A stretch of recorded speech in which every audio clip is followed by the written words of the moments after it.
여러분들 주님의 이름으로 사랑하고 축복합니다. 그리스 로마 신화에 탄탈루스라고 하는 왕이 나옵니다. 그는 제우스의 아들이었고 리디아의 왕이었었습니다. 근데 신들의 그 전지전능함을 시험하는 오만한 죄를 범함으로 말미암아 지옥에 떨어져서 형벌을 받았죠. 근데 그 형벌이 뭐냐 하면 이제 요 물 밑 턱까지 이제 물이 차오르는 것에 이제 있습니다. 이렇게 이제 매달려 있으니까. 그러니 이제 턱까지 물이 차오르니까 목이 마를 거 아니겠어요. 그러면 턱까지 하면 이렇게 하면 이제 물을 마시면 좋을 텐데 이렇게 물을 마시려고 하면 물이 싹 빠져나가는 거예요. 그러니 물을 마실 수가 없어요. 또 머리 위에는 가일이 열려 있어서 가일을 따기만 하면 먹을 수 있는데 가일을 따 먹으려고만 하면 또 가일이 싹 위로 올라가 버리는 겁니다. 그러니 여러분 먹지도 못해요. 마시지도 못해요. 그러니까 이런 배고픔과 이런 갈증이 영원하게 지속되는 게 그에게 내려진 형벌이었습니다. 그러니 얼마나 정말 갈증과 배고픔에 정말 몸서리쳤을까 이렇게 우리가 상상할 수가 있겠죠. 바로 이 신화에서 유래된 영어 단어가 탄탈라이징이라고 하는 단어가 있는데 그것이 바로 우리나라 말로 하면은 감질난다, 애간장을 태우게 한다. 이제 이러한 뜻을 담겨져 있는 것입니다. 손에 닿을 듯하지만 손에 잡을 수 없고 사람 미치게 만드는 바로 그런 상황들을 말할 때 사용되는 것이죠. 혹시 지난 일주일 동안에 여러분의 삶이 이러한 탄탈라이징 같은 그러한 생활은 아니었는지 생각해 보시기 바랍니다. 나를 애간장 나게 만들고 그다음에 애간장 태우게 만드는 그런 사람이 있었어요. 애간장 태우게 만드는 그런 물건이 여러분이 있었습니까? 그런 사건들이 있었습니까? 그래서 이 세상에 어떤 것으로도 먹고 마시고 마셔도 해도 배고프고 그런 갈증이 나는 그러한 마음을 가지고 있었습니까? 그렇다고 한다면 오늘 본문에 나오는 이 수가성의 사마리아 이 여인을 여러분이 생각해 보면 좋을 것입니다. 그 수가성의 사마리아인 여인이 바로 그와 같은 상황에서 오늘 우물가를 찾아오게 되었고 그가 머리에 이고 왔던 그 물동이를 버려두고 그리고 마을로 달려가는 그 놀라운 일을 오늘 성경은 기록하고 있는데 어떻게 그런 일이 일어날 수가 있었겠는가 그것을 여러분과 함께 같이 나누고자 하는 것입니다. 여러분이 이제 휴가를 맞이해서 외국에 가게 될 때 유럽을 가게 되면 분명히 이태리, 로마는 분명히 가실 것입니다. 한 번은 분명히 가실 거예요. 물론 이제 이태리에 가서 이제 가는 그 지명들은 다를 수가 있겠지만 피사에 가는 분들이 있을 수가 있을 것입니다. 피사에 가면 피사의 사탑이라고 아주 유명한 사탑이 있죠. 이것은 두오모 성당의 종탑으로 옆에 놓여져 있는 것인데 참 신비스러운 것은 뭘까요? 이 피사의 사탑이 기울어져 있다는 거예요. 그런데 쓰러지지 않는다는 것입니다. 분명히 기울어졌음에도 불구하고 이 쓰러지지 않는 것은 이게 또 도대체 무슨 일인가? 뭐 여러 가지 이야기들이 있지만 그 중에서 가장 가능한 근거는 이 피사 사탑의 무게 중심이 건물 내부, 뭐 기단부 안쪽에 아주 안정적으로 위치해 있는 바람에 쓰러지지 않는다는 것입니다. 거기에 가면은 이제 여러분이 이제 사진을 이제 찍는데 아주 기괴한 사진들이 많이 있잖아요. 이렇게 피사의 사탑을 잘 각도를 맞춰 가지고 이제 떠받치고 있는 그런 모습을 하고 있는 것도 있고 여러 가지가 있을 것입니다. 참 무게 중심이 잡혔을 때 무너지지 않는다는 것을 우리에게 가르쳐 주고 있습니다. 사실 여러분 중심을 잡고 산다. 또 중심이 잡혀 있다. 이것은 아주 중요한 원리를 우리에게 가르쳐 주고 있는 것이죠. 우리 주변에 있는 사물들을 한번 잘 여러분이 생각해 보십시오. 나비라고 하는 건 여러분 보면 지금 생각하실 것입니다. 비행기, 선박, 배, 우리의 몸, 우리의 얼굴, 완전한 좌우 대칭을 이루고 있습니다. 그리고 이런 좌우 대칭은 무게 중심을 정중앙에 갖게 함으로 말미암아 쉽게 흔들리지 않고 쓰러지지 않게 만들게 될 뿐만 아니라 복원력을 아주 많이 가질 수 있도록 해 놓았다는 것이죠. 이렇게 여러분 정확하게 좌우 대칭이 되게 만드는 이 모든 일들 저절로 스스로 오래전에 그냥 시간이 지나니까 이루어졌다? 그것보다는 이런 모든 것의 중심이 있게 만든 것에 분명한 하나님의 놀라운 능력이 있음을 믿으시길 바랍니다. 그게 더 신비성이 있는 것입니다. 하나님은 모든 것에 좌우대칭을 만드시고 그리고 중심을 주게 만드셨습니다. 그리고 우리의 인생에도 반드시 중심을 갖도록 해 놓으셨다는 사실인 것이죠. 그러면 우리의 인생의 중심은 어디에 있을까요? 많은 사람들이 우리의 인생의 중심이 배꼽이라고 생각하는 사람이 있어요. 왜냐하면 배꼽이 중심이니까. 그러나 그런 중심은 아니겠죠. 제가 여러분에게 말씀드리고자 하는 인생의 중심, 무엇으로부터도 흔들리지 아니하는 인생의 그 기준이 되는 그 중심은 바로 진리의 말씀, 성경의 말씀이 되어야 된다는 줄로 믿으시길 간절히 바랍니다. 그래서 우리는 진리의 성경 말씀을 우리의 중심에 두고 생각하고 말하고 행동하게 될 때에 흔들리지 않는 삶을 살 수가 있게 되는 것이죠. 만약 여러분의 삶에 지금 이리저리 흔들리고 있다고 한다면 분명히 중심을 잃지 않았는가, 이거를 생각해 봐야 될 것입니다. 성공을 위해서라면 수단과 방법을 가리지 않고 가겠다, 이거는 중심에서 이탈된 것입니다. 예전에 한 신문에서 그러한 기사가 있었던 것이 있었습니다. 10억 원이 생긴다면 죄를 짓고 1년 정도 감옥에 가도 괜찮다. 이제 여기에 대해서 얼마만큼 학생들이 같은 반응을 보일까 했더니만 그때 당시 고등학교 10명 중에 4명은 간다는 것입니다. 10억만 준다면 뭐 1년 정도 감옥에 가는 거 감수할 수 있다는 것이죠. 이게 상당히 오래전에 있었던 그런 이야기인데, 만약에 지금 10명 중에 6명이 7명이 그렇게 된다면 이거 어떻게 돼가고 있는 사회가 되느냐 하는 것이죠. 중심에서도 엄청 많이 이탈해 있는 것입니다.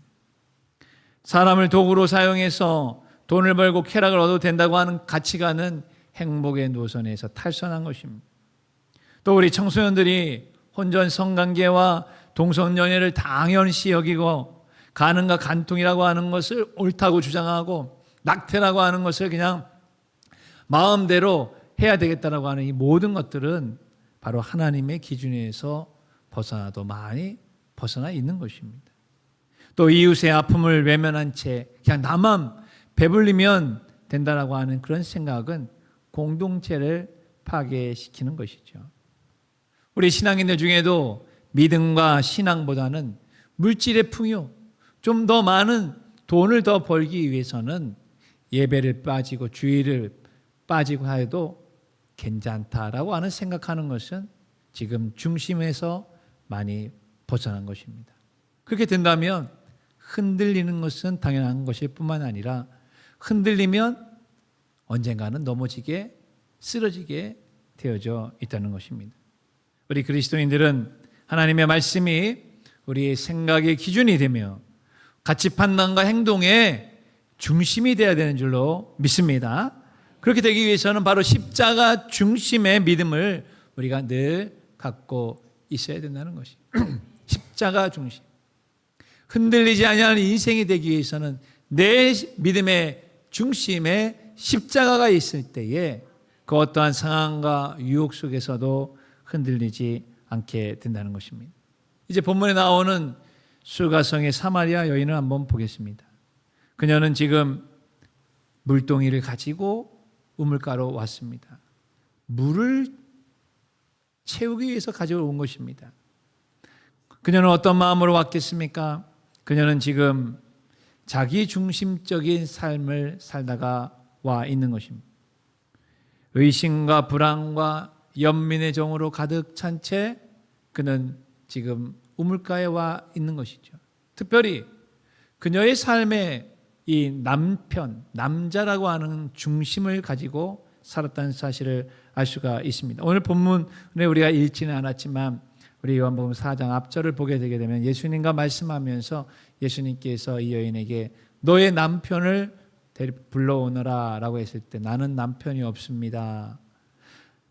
예수님께서 얘기하셨죠. 그래 너 전에 남편이 5명이 있었고 지금 현재 남자도 너의 남편이 아니다 라고 하는 그녀의 아주 은밀한 사생활을 이야기해 주시는 모습을 성경은 기록하고 있습니다. 왜 그랬을까요? 그녀의 인생은 참 기구하기 그지없습니다. 우리로 말하면 팔자가 참 드센 인생을 살았을 수도 있을 것입니다. 남자를 5명 남편이 있었는데 다 사별했는지 이혼을 당했는지 모르지만 현재의 남편도 남편은 아니고 그냥 동거하고 있다라고 하는 것이죠. 무슨 이유인지 기구한 운명은 분명히 있을 것인데 분명한 사실 한 가지는 그러한 여러 가지 사건과 여러 가지 이유가 있음에도 불구하고 이 여인은 남자 중심의 인생을 포기할 수는 없었다 하는 것입니다. 즉 남편으로부터 받아야 될 안전감, 또 편안함, 또 공허감을 메꿀 수 있는 만족감, 이것을 남편으로부터 받기를 원했던 것이. 그러니까 첫 번째 남편, 두 번째 남편, 5번째 남편, 6번째 남편까지도 그렇게 된 것입니다. 어디 그뿐이겠습니까? 그녀의 중심에는 이웃에 대한 불편함이 있었습니다. 그래서 이웃과 소통을 못했습니다. 그리고 자기 자신도 사마리아 여인이라고 하는 혈통에 대한 유대인과 비교해서 혈통에 대한 열세감을 가지고 있었던 것입니다. 그런 생각과 마음으로 우물가에 물동이를 가지고 왔습니다. 그리고 예수님을 만났습니다. 아니, 좀 더 자세히 이야기한다면 그런 여자를 만나 주시기 위해서 예수님이 우물가로 찾아간 것입니다. 먹어도 배고프고 마셔도 갈증나는 그 여인을 향해서 예수님이 찾아가신 것입니다. 오늘도 우리가 예배를 드리러 우리가 왔다라고 생각하지만 어쩌면 예배를 드리러 온 여러분을 예수님이 만나시기 위해서 오늘 기다리고 있다라고 하는 표현이 더 맞을 수도 있다는 것입니다.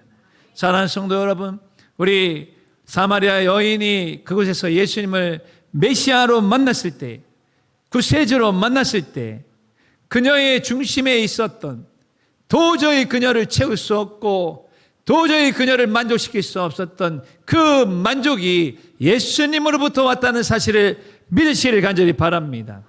그리고 그 만족이 그녀의 빈 물동이를 채울 때에 그녀는 그 물동이를 내던져 버리고 예수 그리스도와 함께 같은 인생을 살아갈 수가 있게 되었던 것입니다. 그래서 첫 번째 여러분에게 말씀을 드리고자 하는 것은 바로 이것입니다. 같이 읽겠습니다. 마음의 중심에 예수님을 모실 때 물동이를 버릴 수 있습니다. 네, 우리의 마음에 정말 내 마음의 중심에 예수님을 모실 때에만 도저히 채워지지 아니하는 이 물동이를 내려놓을 수가 있다는 것이에요. 요한복음 14장 6절을 보면 예수께서 이르시되 내가 곧 길이요 진리요 생명이니 나로 말미암자거나 아버지께로 올 자가 없느니라고 분명히 말씀하셨습니다. 이 여인이 예수님을 만나기 전과 만난 후에 이 여인의 마음의 상태를 그림으로 그려본다면 어쩌면 이 여인의 상태나 우리의 상태나 똑같은 것입니다. 사형리라고 하는 소책자의 전도책자에 보게 되면은 우리의 마음과 또한 예수 그리스도를 영접하고 영접하지 않은 그 상태와 우리의 여러 가지 일들이 어떻게 상관관계를 가지고 있느냐를 그림으로 보여주는 게 하나가 있습니다. 그림 한번 보여주시면 여러분의 왼쪽에 나와 있는 그림은 바로 마음, 동그라미 내 마음입니다. 그 마음에 의자가 있어요.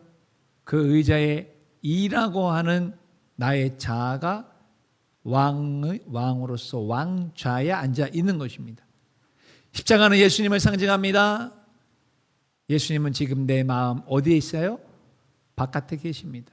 즉 내 마음의 중심에 내가 나의 왕이 되고 내가 나의 주인이 되고 그 다음에 내 생각과 나의 지식과 나의 모든 것을 내가 결정할 때에 동그라미 안에 있는 동그라미들, 빨까만 동그라미들은 우리의 일이 될 수 있을 것입니다. 우리의 삶의 가정에 있는 일, 물질의 일, 또 사업, 내 생각, 마음, 번민, 고통, 불안 이 모든 것들이 뒤죽박죽으로 저렇게 되어져 있는 것입니다. 수가성의 여인이 바로 예수님을 만나기 전에 저런 것이었어요. 그랬을 때 예수님께서 그녀의 삶에 들어오셨습니다. 그녀를 찾아왔습니다.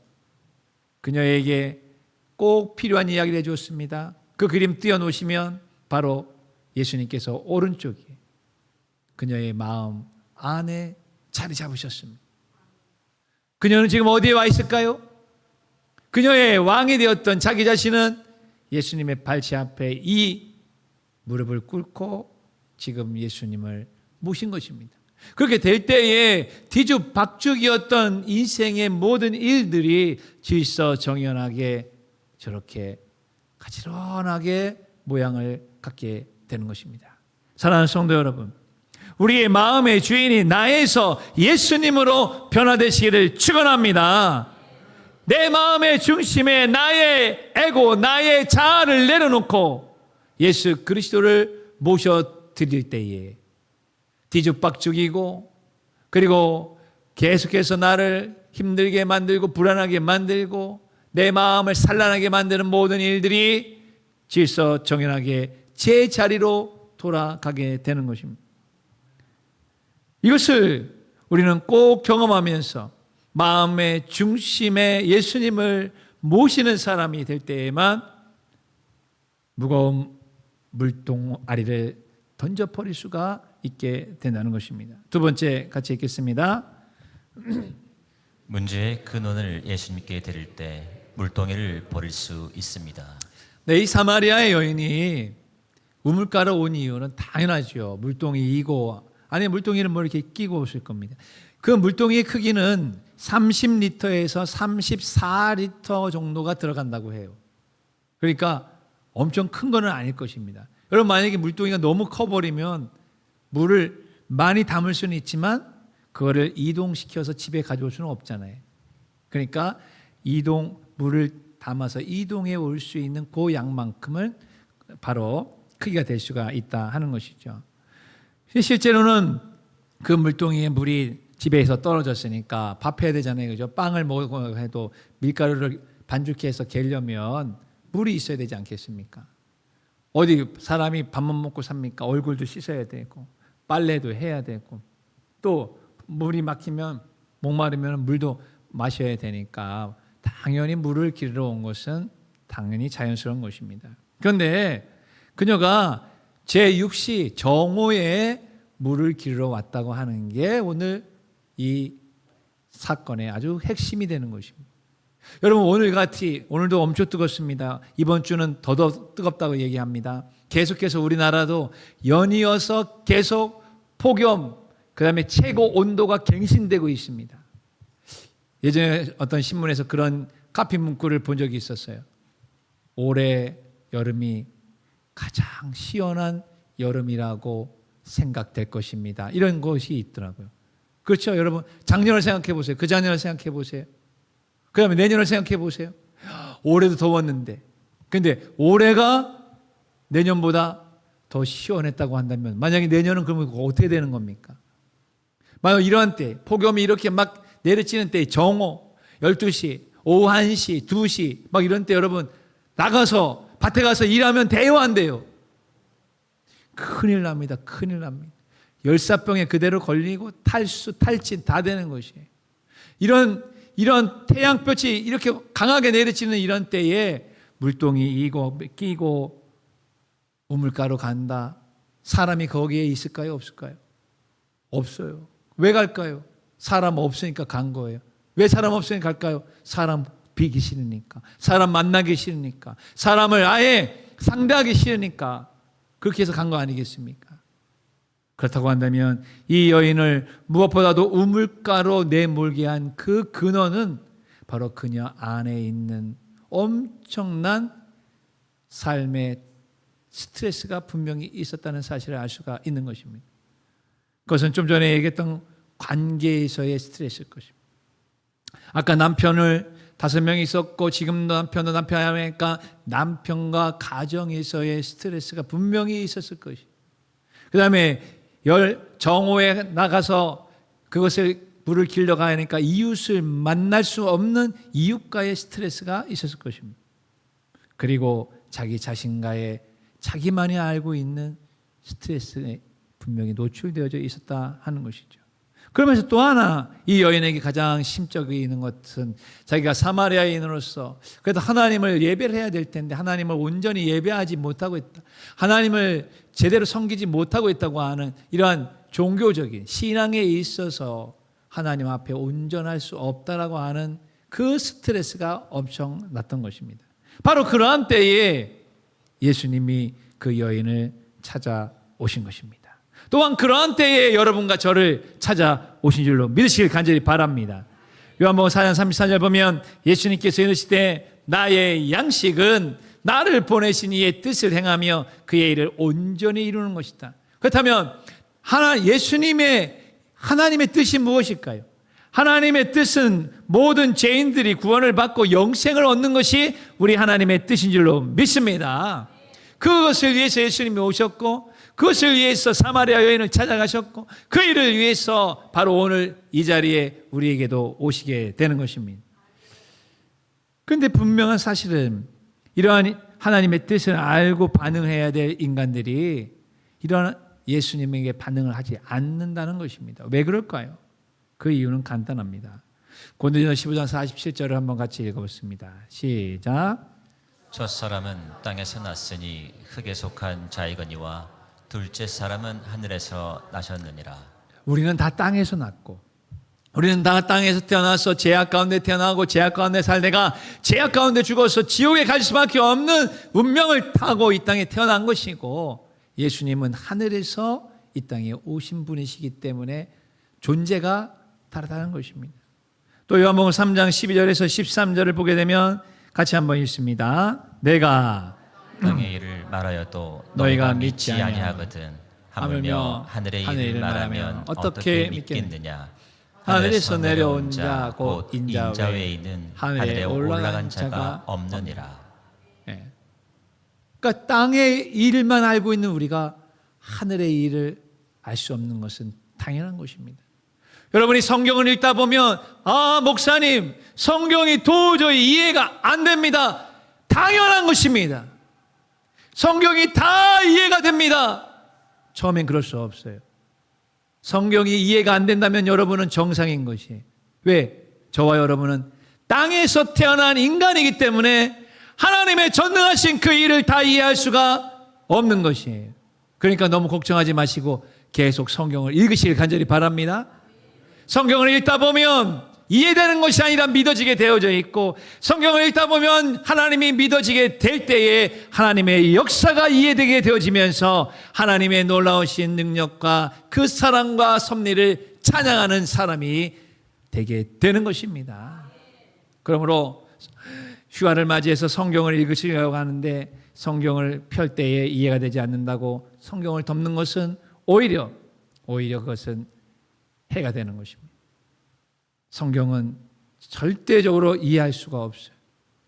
그것은 하늘에서 있는 이야기들을 이 땅에 능력을 가지신 하나님께서 베푸시는 것이기 때문에 인간의 힘으로는 이해할 수가 없는 것입니다. 그래서 하나님과 예수님을 우리가 성경을 통해서 알게 될 때에 영생을 얻게 된다고 요한복음 17장 3절은 말씀하고 있는 것입니다. 같이 있습니다. 중요하니까요. 시작. 영생은 곧 유일하신 참 하나님과 그가 보내신 자 예수 그리스도를 아는 것이니이다. 알아야 되기 때문에 읽어야 되는 것입니다. 알아야 되기 때문에 오늘 설교 말씀을 여러분이 예배 시간에 듣는 것입니다. 믿음은 들음에서 나고 들음은 그리스도의 말씀으로 말미암다라고 하는 이 말씀을 기억하시길 바랍니다. 예수님은 이 땅에 오셔서 땅만 바라보고 사는 인생에게 하늘을 바라보고 살라고 우리에게 오신 것입니다. 사람만 바라보는 인생에서 오늘 본문에 나오는 수가성의 여인은 남편만 바라보고 사는 인생이었습니다. 여러분, 우리 주변에 보면은 오로지 남편만 바라보고 사는 사람이 꽤 있습니다. 더 많이 있는 것은 무엇입니까? 오로지 자신만 바라보고 사는 사람이 있습니다. 예전에는 한 30년, 40년 전에는 그 자식 중에서 어떤 자식이었습니까? 오로지 아들이 최고라고 아들만 바라보고 딸을 구박하고 딸을 멸시했던 그런 부모님들 있었습니다. 그런데 지금은 어떻게 되었어요? 지금 반대가 되었습니다. 지금 오로지 딸이라고. 딸 하나 낳았으면 어우 잘했다고. 딸 둘 낳았으면 너무 잘했다고. 딸 셋 낳았으면 당신은 최고라고. 그러나 아들 하나 낳으면 동메달이고, 아들 둘 낳으면 뭐라 그러더라? 또 뭐라 그러고, 아들 셋 낳으니까 목메달을 해. 이런 우스갯소리가 왜 회자되고 있는 것입니까? 세상의 가치관이 변한 것이지. 딸과 아들은 변한 것이 없어요. 아들과 딸에 대한 효용 가치가 변하니까 부모의 아들과 딸을 향한 마음의 가치도 변화되고 있는 것이죠. 여러분, 아들, 딸 다 중요한 거 아니겠어요? 아들만 중요합니까? 딸만 중요합니까? 아닙니다. 다 중요한 것입니다. 많이 있는 게 아니지. 어떤 사람은 부모만 바라봅니다. 어떤 사람은 돈만 바라봅니다. 아니죠. 예수님은 바로 그러한 사마리아인 여인에게 남편만 바라보지 말고 진정 하나님 아버지를 바라보고 살아갈 때에 너의 그 목마름과 너의 그 갈증이 채워질 수 있다는 사실을 가르쳐 주신 것입니다. 우리는 바로 이 사마리아의 이 여인의 그 모습 속에서 바로 나의 모습, 우리의 모습을 거기서 발견할 수가 있게 되는 것입니다. 그리고 예수 그리스도를 만난 그녀는 자신의 문제의 근원이 무엇이었는지를 예수님을 통해 깨닫게 된 것이었어요. 자신의 목마름의 원인과 자신의 그 갈증의 원인이 무엇이었는지를 예수님을 통해 알게 되었던 것입니다. 무엇이었습니까? 바로 그것은 메시아, 구세주, 내 마음을 채워주는 나의 창조자를 만나야 되는 그 목마름의 갈증이 예수님을 통해서 이루어지게 된 것처럼 오늘 여러분, 우리의 모든 목마름의 갈증이 이 예배를 통하여서 해소되시기를 간절히 축원합니다. 이것이 바로 우리에게 중요한 것입니다. 그랬을 때에 물동이를 던져버리는 역사가 일어나게 되는 것입니다. 물동이가 무엇이옵니까? 그것은 물을 담는 그릇입니다. 그 그릇이 없다면 이 여인은 육체적인 목마름과 가정의 일상적인 생활을 할 수가 없을 것입니다. 그런 물동이를 버렸다라고 하는 것은 예수 그리스도만이 나의 모든 생명의 공급자이며 내 모든 행복의 근원이며 내 모든 것의 최고가 되신다는 사실을 입증하고 있는 것을 성경은 말씀하고 있는 것입니다. 우리가 그렇게 되시기를 주의 이름으로 축원합니다. 그러나 수많은 사람들이 끊임없는 욕망과 욕심 속에서 그 빈 항아리를 던져버리지 못한 채 여전히 세상에서 지금도 살아가고 있다는 것 아니겠습니까? 그러니 목마를 수밖에 없는 것이. 심지어는 교회를 나와서 예수님을 믿는다고 하면서도 그 영적인 목마름이 예배를 통해 말씀을 통해 분명히 해소될 수 있다는 사실을 알면서도 그것을 경험하지를 못한 것이. 아니, 옛날에 경험했어요. 20년 전, 10년 전에 경험했어요. 그러나 어느덧 순간 그 목마름의 갈증에 그 해소하는 그 놀라운 능력을 상실해버린 채 엉뚱한 곳에 가서 지금 목마름을 해소하려고 하고 있지는 않습니까? 바로 욕심인 것입니다. 인간 안에 있는 그 욕심. 욕심이 무엇입니까? 욕심은 헛되고 탐욕스러운 욕망의 덩어리가 바로 욕심인 것입니다. 그리고 그런 그릇된 욕망대로 계속하여 살다 보면 그릇된 욕망의 종착역에 도착할 수밖에 없는데, 그릇된 욕망의 종착역의 이름이 여러분 무엇인지 아십니까? 모르실 거예요. 죽었다 깨어나도 죽었다 깨어나도 이런 모르실 것이에요. 왜 모르실까요? 제가 만들었으니까 모르실 것이에요. 여러분이 제 생각 속에 들어왔어야 이걸 알았을 텐데. 그릇된 욕망의 종착역은 오망역이라고 하는 것입니다. 오망역 들어보셨습니까? 오망역. 왜 오망역이 됐을까? 오망역은 이 세상의 지도에는 없습니다. 이 세상에 기차가 있는 어느 나라에도 오망역이라고 하는 이름 없어요. 제가 AI도 쳐보니까 오망역 쳐보니까 죄송하지만 이거는 분명히 당신이 오타를 친 것입니다. 이렇게 나오더라고요. 네, 이런 역은 없다고 나오더라고요. 그래서 참 다행이다 이렇게 얘기했어요. 혹시나 또 누가 똑같은 얘기는, 여러분 지금은 AI에 치면 다 나와요. 다 나오기 때문에 참 어려운 시대가 되었어요. 설교하기가 더 쉬워졌을까요? 어려워졌을까요? 설교 만드는 것은 쉬워졌습니다. 그러나 설교하기는 더 어려워진 시대가 지금 이 시대가 되었습니다. 왜냐하면 여러분도 가서 찾아볼 거니까. 네, 딱 치면 오늘 목사님 어디여서 이거 했었구나. 이렇게 되니까 이 어려운 시대가 되었어요. 왜 오망역일까요? 제가 여러분 우리에게 있는 이 욕망이라고 하는 것은 그 욕망 자체로는 나쁘다, 좋다 이렇게 할 수가 없어요. 그러나 문제는 그 욕망에 사로잡혀서 계속 그릇되게 생각하고 그릇되게 말하고 그릇되게 행동하는 그것이 잘못된 것 아니겠습니까? 근데 우리의 욕망은 끊임없이 우리 안에서 샘솟아 있습니다.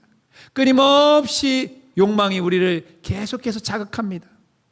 그래서 그 끊임없이 생기는 욕망이 채워지지 아니하면 사람은 어떻게 되게 될까요? 실망하게 됩니다. 그리고 그런 실망은 낭망을 낳고, 낭망은 절망을 낳고, 그 절망이 바로 사망에 이르게 되는 것입니다. 망자가 몇 개예요? 망 5개예요. 그래서 오망역이라고 제가 정하는 것이. 그래서 오망역이 된 것입니다. 그릇된 욕망의 종착역은 어디라고요? 사망. 오망역이 되는 것이에요. 근데 한자로 보면 좀 다릅니다. 한자로 보면 욕망, 실망, 낭망, 절망 다 망자는 무슨 망자이겠습니까? 이것은 바로 바란다, 희망한다, 바랄 망자예요. 바라보는 거예요. 원한다는 거예요. 사망의 망자는요, 이 망자는 진짜 죽는 겁니다. 망할 망자가 되는 것입니다. 그래서 저는 이렇게 오망역을 이렇게 여러분에게 말씀을 드리는 것입니다. 즉 하나님 보시기에 헛된 것, 잘못된 것, 불의한 것, 불법적인 것만을 계속해서 바라봐다가는 망한다는 것이에요. 그래서 그릇된 욕망의 종착역이 어디라고요? 오망역에 이르게 되는 것입니다.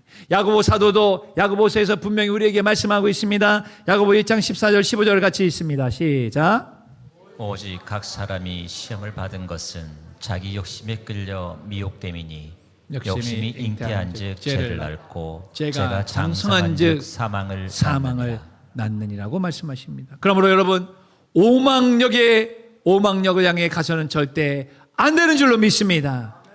오망역에 가지 않기 위해서는 여러분의 갈증과 갈등의 문제를 담고 있는 그 물동이를 예수 그리스도께 던져 버려야 되는 것입니다. 예수님을 만나야 되는 것이고 예수 그리스도가 주시는 영생의 물을 받아들이셔야 되는 것이고, 그럴 때에만 오망역에 가지 아니하는 진짜 소망과 희망의 하나님 나라에 다다를 수 있게 되시기를 주의 이름으로 축원합니다. 마지막 세 번째 같이 있습니다. 예수 복음을 전할 때 물동이를 버리는 것입니다.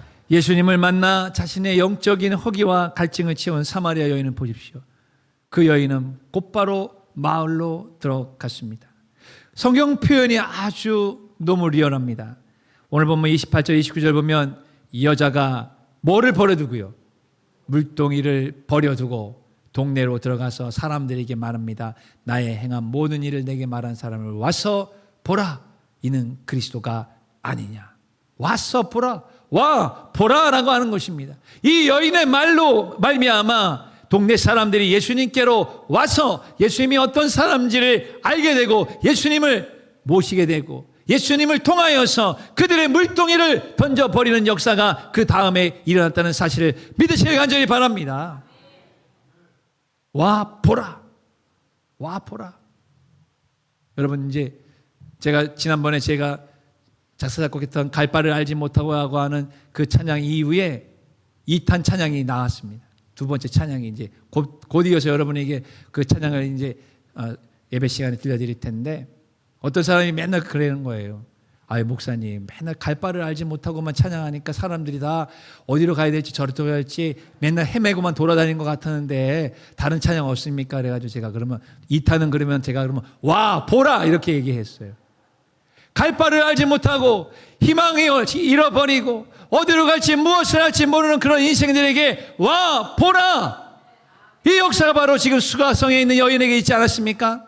이 여인도 지금 갈 바를 알지 못했어요. 갈등이 있었습니다. 갈등이 있었습니다. 근데 예수님을 만나고 난 이후에 그 물동이를 버려두고 와 보라, 내가 만난 예수님을 와서 보라, 내가 만난 예수님을 같이 경험해 봐라. 그리하면 당신의 삶이 변화될 것이라고 이야기하고 있는 것이 아니겠습니까? 이러한 역사가 오늘 우리에게도 있기를 주의 이름으로 축원합니다. 전도는 그래서 확신이 있어야 됩니다. 예수님을 만난 확신, 예수님을 만나 죄의 용서함을 받은 확신, 예수님을 만나서 나의 이 갈증과 갈망과 이 목마름의 물동이를 던져버린 그 확신이 있을 때에 사람들에게 자연스럽게 전도가 되게 되는 것입니다. 오늘 그러한 놀라운 사람이 되시기를 간절히 바랍니다. 어떻게 보면 이 수가성, 이 사마리아 여인은 매일매일 하루하루를 살아내는 데 급급했던 사람임에 틀림이 없을 것입니다. 아니 어쩌면 그 안에 동네에 들어갔던 사람들 역시 하루하루 살아가기가 버겁고 하루하루 살아가는 것이 너무나도 힘들어 살아내는 사람에 불과했던 사람인지도 모릅니다. 여러분과 저는 어떻습니까? 하루하루를 살아가는 것이 희망이 넘치고 기쁨이 넘치고 즐겁고 정말 환희가 넘치고 살만하고 그래서 살고 싶고 그러한 하루하루를 적극적으로 긍정적으로 사는 사람입니까? 아니면 억지로 살아내고 있는 사람입니까? 오늘 수가성의 여인은 하루하루를 버겁게 억지로 힘들게 버텨내면서 살아내는 사람이었던 것이었습니다. 근데 그가 예수님을 만나고 물동이를 던져버리니까 사는 사람으로 변하게 되었다는 사실을 우리가 꼭 깨달으시기를 간절히 축원합니다. 여러분은 지금 살아내는 사람입니까? 아니면 사는 사람입니까? 예수님을 만나서 물동이를 던져버린 사람입니까? 아직도 물동이를 옆구리에 끼거나 물동이를 위에 머리에 이고 가면서 머리 아프다, 골치 아프다, 불안하다, 불만에 차 있고 그렇게 생각하고 있으십니까? 오늘 수가성의 사마리아 여인이 물동이를 던져버린 그 이유를 꼭 깨달으시면서 저와 여러분이 주님을 만나 물동이를 던져버리고 그리고 살아내는 인간에서 사는 사람으로 변화되시기를 주의 이름으로 축원합니다.